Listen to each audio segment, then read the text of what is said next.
ibanga ry'umutima maze igihe kitari gito nibaza ese iyo tuza guhabwa ubushobozi bwo kumenya ibyo abo tubana nabo baduhisha cyangwa se tukagira izindi mbaraga zitwereka amabanga ari mu mitima yabo tubana nabo hari icyo byari buhindure mu mibanire yacu ya buri munsi siko mbitekereza.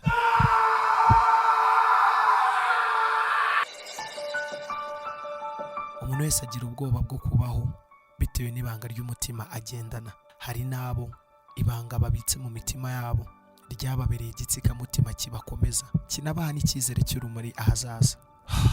Siko bimeze njyewe, ntabwo ari ibanga ahubwo ni amabanga nujuje mu mutima wanjye yabaye nk'urutare nakorejwe n'umuntu ntazi, ndashaka kuyasohora muri njye rimwe ku rindi. Iri ni ibanga ry'umutima wanjye.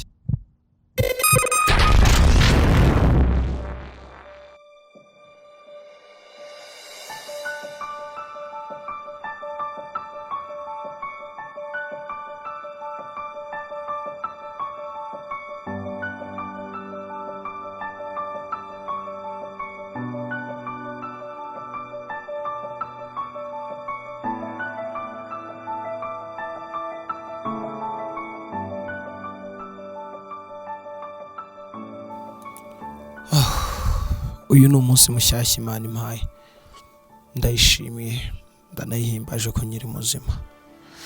Ni kenshi abantu batajya bashima Imana ko ari bazima kandi ari ryo tangiriro. Anyway, ibi bintu ndi kwiganiriza reka nzabishyire mu ndirimbo.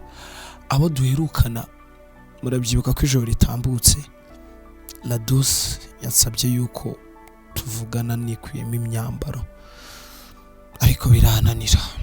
Nanubu ndacyarimo ndareba ubutumwa bugufi yampaye buvuga ngo niba nshaka gukira ngomba gukora ikintu gituma mwizera. Umutima wanjye urimo urambwira uti ubundi iyo mbikorana ariko biki. Narindi mu cyumba cyanjye, I was alone. Kumwereka ko nta kintu nambaye hari icyo byari kumpindura. God, Mana, niba iki ari ikigeragezo ndigura nacyo guys ntago mbizi. Anyway, ndongeye ndabishimiye cyane mwebwe munkurikiye. Iri ni ibanga ry'umutima wanjye. Ntababeshye ndumva mfite inyota yo gukira. Gusa uyu munsi mfitanye gahunda n'abashuti banjye. Dufitanye gahunda yuko tugomba kujya koga. Mu buzima busanzwe ntinya amazi, ariko barambwiye ngo urabigerageza gake gake ukisanga wabimenye. Well, nta kindi nkwiriye gukora, reka nitegure ubundi nigira muri gahunda n'abashuti. Navuye mu rugo tujya koga n'abashuti. Abashuti banjye bagira urwenya rwinshi, bumvisha ibiganiro baba baganira bimwe na bimwe bintera isoni.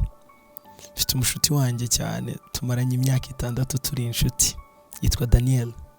Yarambwiye ngo bimwe mu bintu byamutunguye mu buzima bwe ngo ntabwo yari azi ko ngo iyo uri ifi ngo nturye umutwe wayo ngo buryo butari ifi. Izo story ariko zidutera twita tumbwira ati izo ni injuga. Ariko abashuti banjye n'abana beza cyane, ndababashimiye. Nasanze bimwe mu bintu byiza bibaho ni ukuba umukene nkanjye ariko ukaba wifite inshuti zikuri hafi ziguhumuriza. Tumaze koga turi kuganira, umwe mu bashuti bari aho yaravuze ngo ndifuza ko dukina umukino. Ibintu bijyanye n'imikino njye ntacyo bintwaye nta nicyo bimbangamiraho. Ndamaze se urashaka ko dukina uwe mukino? Aranyitegereza namwe ati ariko kumba mbona ibintu byose uba ufite ikibazo, waba ufite ihungabana ngo tuzakujyane kwa muganga? Ndamusubiza ni nope, nta hungabana mfite ahubwo nkunda gukora ikintu mfitiye amakuru neza. Urashaka ko dukina uwe mukino se? Arambwira ati what about truth or dare? Ndambwira come on guys, iyo ni imikino ikina abasinzi, abantu baba banyweye amayoga. Hano twaje koga tumaze kunywa amafanta, murashaka dukine truth or dare? Aho hano ni nduri butubwire ukuri. Umushuti aranyitegereza ati ahubwo tugiye kuguhera. Ndabwira njyewe it's fine, nta kibazo mfite, mumbaza icyo mushaka cyose. Ako kanya natunguwe n'ikibazo cya mbere bahise bambaza. Barambaje bati kuva wabaho ni igiki kintu wifuje mu buzima bwawe gukora ariko ukanga kugikora kubera yuko utinye ko abantu bashobora kugufata uko utari cyangwa se bashobora kugucira urubanza, ariko muri wowe ukumva ko icyo kintu unyoteye kugikora? narahumetse cyane ndavuga nti hariya ni igiki. Nibuka ko igihe kimwe singiye kubabeshya namwe mu nkurikiye, hari umunsi nigeze nifuza ndumva ngize n'isoni zo kubibabwira, nigeze nifuza ndongera ndifuza, ariko birangira ibyifuzo byanjye ntabashije kubigaragaza kuko numvaga mu rugo bashobora kumbona nabi. Ndabizi mugize amatsiko yo kumenya ngo wifuzaga iki. Hari igihe kimwe nigeze gukunda umuntu nawe arankunda cyane. Mu buzima busanzwe nigirira intege nke, aza kunsaba yuko twazasohokana tugasangira. Numva ntacyo bintwaye, turasohokana. Tugeze aho hantu arambwira ati uno munsi ikintu icyo ari cyo cyose uri bunsabe ndakigukorera. Ibaze guhura n'umuntu ukunda, umwiyumvamo, ufite amafoto yiwe muri telefone yawe uyahorana, rimwe na rimwe niyagusuhuje umubavu akawusiga ku myambaro, uwo mwambaro hagize umuntu umesa mu rugo hakavuka intambara, akakubwira ngo nsaba icyo ushaka cyose ndakigukorera.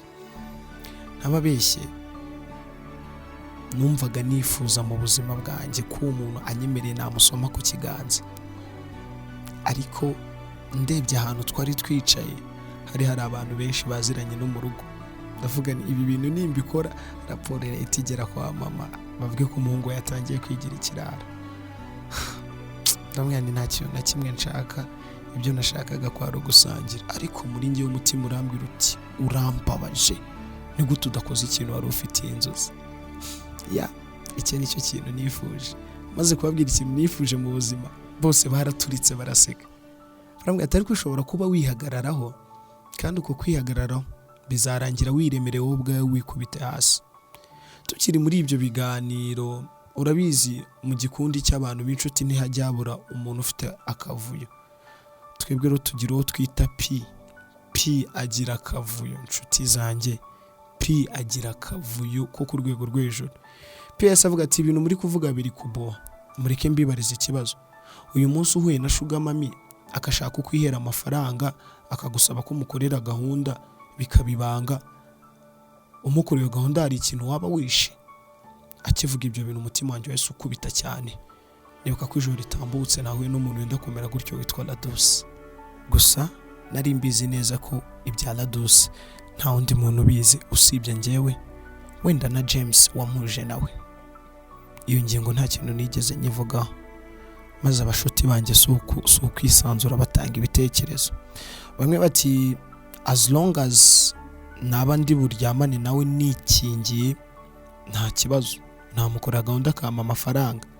Abandi bati reka ni gute uryamana ariko n'umuntu w'umudamu, habuze abana batoya se? Abakobwa twari kumwe bati ariko abahungu b'iki gihe mwarahindutse, ubu urifata ukumva ugize amerwe urashaka kuryamana n'umuntu w'umubyeyi. Ngo nese ubwo koko ubumva utari guhemukira abana b'uwo mubyeyi? Ngo ni nko kwimajina ugasanga mama wawe afite undi muntu baryamanye mu ngano.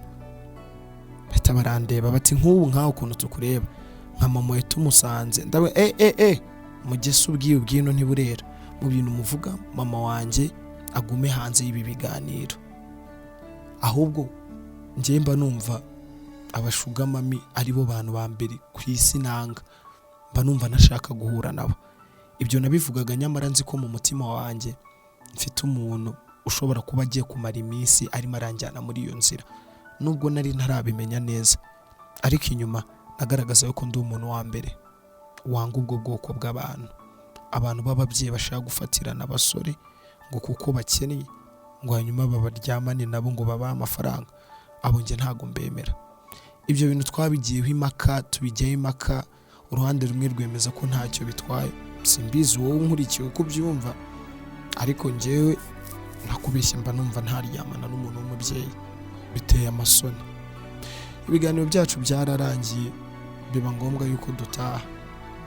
Babwira ikintu cyantunguye, turimo turapanga gutaha, hari umwe mu bashuti wambwiye ati hari ahantu ajya aca gufatisha filime, ati mwemereye namuherekezayo hanyuma nkabona gutaha. Ndambwira ati nta yindi gahunda mfite uno munsi, tugende. ufatisha izo filime zawe. Hari n'igihe wasanga ariyo filime nikundira nanjye ukahita uzimba neza, cyane cyane ko imashini yanjye sinjya nyisiga. Twaragiye ajya gufatisha filime, ariko tukiri mu nzira nimero ntazirampamagara. Ndayitaba, alo, umuntu wari umpamagaye aratangira arantonganya. Alo Tom, ni gute waba umwana biri kuri iki kigero? Iyo umbwira yuko uri umunyabwoba, iyo umbwira kuri ikigwari nkabimenya, singute umwanya. Ni gute wababaje umukiriya wanjye? Ubu ngubu uzi amafaranga wampombeje ukuntu angana? I was like, uyu muntu uzi ko nitwa Tom nuwahe ko ntigeze mubwira izina ryanjye? Ndamubaza, urinde ko ntakumenye? Arambwira ati, ngewe nkorana na James. James niwe wakabaye kuba guhamagaye akakubwira amakosa wadukoreye, waduhombeje cyane. Uriya mukiriya wababaje ni umwe mu bakiriya bishyura neza cyane, kubera wowe ugiye gutuma duhomba amafaranga menshi. Kubera icyo wabikoze? Ndambwira ninde nababaje? Nta muntu nigeze nambura, ntago nzi ibyo uri kuvuga, ushobora kuba wanyibeshyeho. Arambwira ati, okay, guma ku murongo gato ngira umuntu nguha. Ako kanya telefone yarayitanze, numva James arampamagaye. Umuhungu w'ibogari tuziranye, Tom. Ase buriya nkwite Tom cyangwa nkwite Thomas w'umuhakanyi? Man, seem like nshobora kuba narakwibeshyeho. Wowe waranyinginze ngo urashaka gukira, nguhuza n'urufunguzo rw'ubukire, ariko wazanye ubwana. How comes bro? Ko iki byo binumva wabikora? Laduse ntagombaga kumubabaza, ari mu bakiriya dufite bishyura neza, cyane cyane ko ibintu yaragusabye ntago byari bigoye. I'm so disappointed. Ndamubwira ni James, biriya bintu yararimo aransaba ntago mbimenyereye, ariko niba yababaye namusaba imbabazi, it's fine. James ati, wamusaba imbabazi? Tom, wamusaba imbabazi mu buhe buryo? Ndamubwira okay, basi ngira inama wo muzuye musanzwe mu bantu, ni gute namusaba imbabazi basi akishima? Okay, James araseka ati, umbaje ikibazo cyiza. Ati, kano kanya ngiye kukohereza location, wita ufata taxi voiture unsanga aho hantu ndi, ubwira abantu bose bakwinjiza mu cyumba 38, uransanga aho ngo tegereje.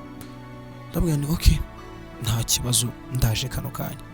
Nahise nsezera umushuti wanjye twari tugiye gufatana filme. Ndamubwira ni bibaye ngombwa ko hari izindi gahunda ngiyemo. Umushuti wanjye arambaza ati, bigenze bite se? Ndabwira no, ni gahunda zo mu muryango, so ngomba kuzibonekamo rero, ariko turi kumwe ufatishe filme nziza, nimugora ntibinkundira ndacwanya uzimeho. Ako kanya nahise mpindura gahunda, location yari ingezeho, nagombaga kubasanga ahantu bita Kibagabaga, mpita mfata cab aherekeza njyewe. Nagiye mu mutima wanjye ndimo ndibaza ibibazo byinshi, mvugana Imana, ibi bintu ndi gukora ese biri mu bushake bwawe cyangwa narayobye? Ndakwinginze, niba ndi mu bintu byambuza urugendo, nkora ku maso. Naragiye ngeze kuri appartement yari yandangiye, nsaba abantu bakuriza reception, ndabwira ni hari umuntu ufitanye nawe gahunda uri mu cyumba 38. Nasanze bari baniteguye nk'umwami, protocole ndende zihambaye. Anyway, ni nabwo bwa mbere kuva namenye ubwenge nari mbonye abantu bama icyubahiro. Baramprotokora banjyana mu cyumba. Ageze mu cyumba nsanga kirimo abakobwa 3 ndetse n'abahungu 3. Muri abo bahungu James yari arimo. Mbona umusore umwe araje ntaza aransuje ati, wow, babivuze ukuri ko kuri bogar. Ati, nigiye twavuganaga mukaka kuri telefone. Thomas we, wigira ubwoba, hano twaje kurya ubuzima nta kindi. Ako kanya James yahise amfata nshyira ku ruhande, arambwira ati, sinakubwiye ko nshaka kugukiza kubera icyo uri muri twara nk'umwana? Ndabwira James, nitwe nk'umwana gute? Laduse nimugoroba nyivuga izina Laduse, arambwira ati, ceceka, hatagira umuntu kumva uvuga iryo zina, ntabwo Laduse bamuvuga mu izina hano. Uzikwiye appartement turimo ari yiwe. Aba bantu bose baramutse bamenye yuko ufitanye gahunda n'amabuje wabo, bashobora kuba bakugira n'ishyari bakakwica. Abasore bose baba bafite inzozi zo kuryamana n'uriya mudamu, ariko wowe urimo urazana ubwana. Anyway, ngwino tugende n'ahandi dusangire. Narahageze mbona barimo baranywa ibintu bameze nk'ababyiyahuza, numva baravuze ngo turashaka ko Thomas nawe atera shot. I was like shot y'ibiki? Bati tugiye kugusukira icyo kunywa muri aka gakombe gato ukinywa udatekereje, hanyuma uhita udufata tujye muri mood imwe. Ndababwiye ni sinjya nkora ikintu ntatekerejeho, kandi ibyo ni sinsanzwe mbinywa. Cyakoza niba hari ji mu meji ikonje ndayinywa, ariko ibyo bintu bya alcohol ntabwo bijya bijya mu mubiri wanjye. Abantu bose baraseka. Ako kanya James ati ariko byashoboka ko Thomas afite inzozi zo kuzaba pasiteri, ariko muri Bibiliya ko bavuga ko Thomas yari umuhakanyi. Pasiteri, idini ryawe rizagira abayoboke? Ndambwiye ni bro, why am I here? Urambwiye ngo nze kukindya?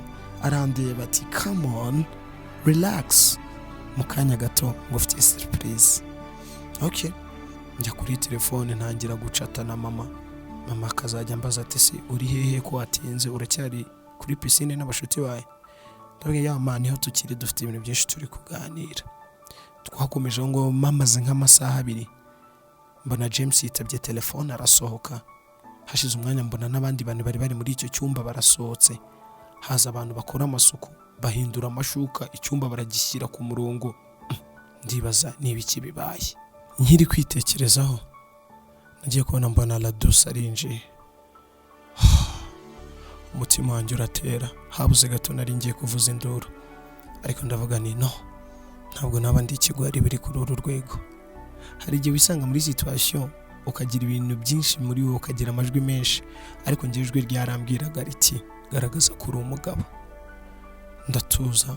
Ladus yinjiye afite icupa rirerire rya wine, yambaye ikanzu ngufi cyane y'umutuku, yambaye n'urukweto rurerure rw'umukara, umusatsi we yari yawufunze, yiteye makeup. Usibye kuba ari umubyeyi ni mwiza pe, ariko ibyo ntibihindura ko ari umubyeyi. Yaraje yicara ku gitanda aho nari nicaye, arambwira ati hello baby boy, nizere ko utagiye kumbabaza nk'uko wabikoze ijoro ritambutse. Ndamubwira ni ntabwo nijoro nashaka kukubabaza, ahubwo umuriro wahise unshirana muri telefone, ariko ibyo byose nkabivuga umutima uri gutera cyane, nibaza n'Imana yanjye n'ibiki bimbayeho. Ako kanya yahise asuka ku cyo kunywa yarazanye, nanjye aransukira arampereza, ndakinywa. Maze kukinywa numva mbaye nk'umuntu uhindutse mu kuntu. Umutima urambwira uti ese ko abambere wari wababwiye ko utari bunywe ibi bintu bigenze gute? Mbwira umutima ni mamahoro, ibyo ndi gukora ni jye ubizi. Twaraganiriye. Ladus ambwira ku mishinga ye, ambwira inganda afite, ambwira ukuntu ajya hanze, anyumvisha buryo cyamhindurira ubuzima, ariko ari uko mukoreye ikintu kimwe. Ndamubaza se ni igice ushaka ngo ukorera? Arambwira ati ndashaka kureba ubwiyambure bwawe, hanyuma nkakwambika amapingu, nkakwereka ikintu ndi bugukorere. Ndabwira ni nkuremo imyenda ende nambara amapingu. Ndamaza James ari. Arambwira ati come on, kuki uri kwitwara nk'umwana? Turi muri iki cyumba njye nawe n'ijye wagutumyeho. Ako kanya yahise afungura igikapu. Mu gikapu cye harimo amafaranga menshi ntashobora kuba nabara umubare. Nabonaga ari inote za 5 zibohesheje fimbo, ndi kubonamo n'izindi note z'amadolari. Ambwira ati aya ngaya nayo ngiye kuba nguhaye mu rwego rwo kugira ngo basi tube inshuti, ngusabe n'imbabazi ko nimugoroba nshobora kuba nakwitwayeho nabi, ariko nyemerera ndebe ukuntu usa. Ako kanya kivuga uko yahise anyicara ku bibero, ishati yanjye arayifungura. Ubwo nari natuje ndi kwibaza n'ibiki biri kumbaho. Nkiri muri ibyo atangira kunsoma mu ijosi, numva umwuka utangiye kunshirana. Ako kanya arampirika, nitura ku buriri, aramanuka ku ipantaro yanjye afungura lisani. Agifungura lisani ndambwira nibiretse gato, wanyemerera ngakoresha ubwiherero gato nkahita ngaruka. Araseka ati fata umwanya wawe wose uhagije sheri, urasanga ndi hano ngutegereje. Nahise njya mu bwiherero. Ngezemo umutima urambwira uti ugiye kubikora, ari amafaranga ni menshi, ntabwo ukwiriye kuyahomba. nibuka n'ibiganiro nagiranye n'abashuti banjye kare, ubundi mbimukorera rimwe nkahita nigendera. Byatwara iki? Nkora iki? Nkora iki? Nkora iki?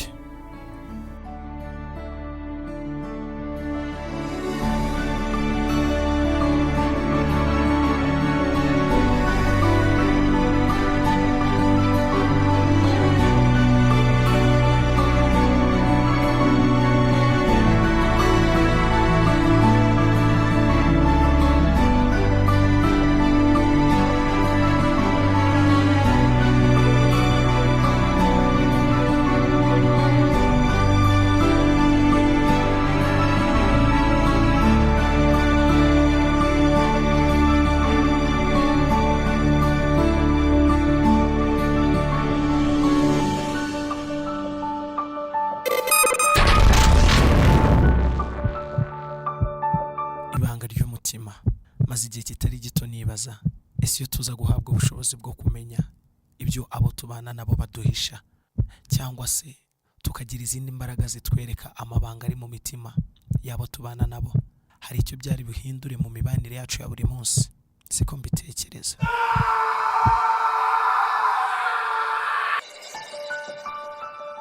Umuntu wese agira ubwoba bwo kubaho bitewe n'ibanga ry'umutima agendana. Hari n'abo ibanga babitse mu mitima yabo ryababereye igitsikamutima kibakomeza, kinabaha n'icyizere cy'urumuri ahazaza. Siko bimeze njyewe, ntabwo ari ibanga, ahubwo ni amabanga nujuje mu mutima wanjye, yabaye nk'urutare nakorejwe n'umuntu ntazi, ndashaka kuyasohora muri njye rimwe ku rindi. Iri ni ibanga ry'umutima wanjye.